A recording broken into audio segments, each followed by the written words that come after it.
Hello guys, welcome to my tutorial. Log in Godaddy, go to DNS,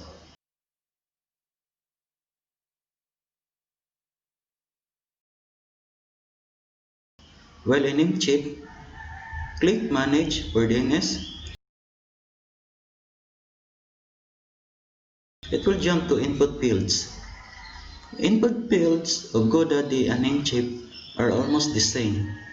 You will see this in which you can new record and do actions such delete if you want.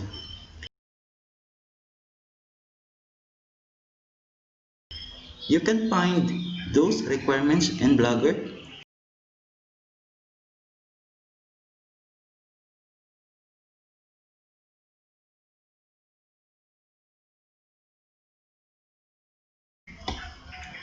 You are going to transfer these IP addresses to input fields of Godaddy or Namecheap server or www to your domain. Like, subscribe, comment, and hit build on this video.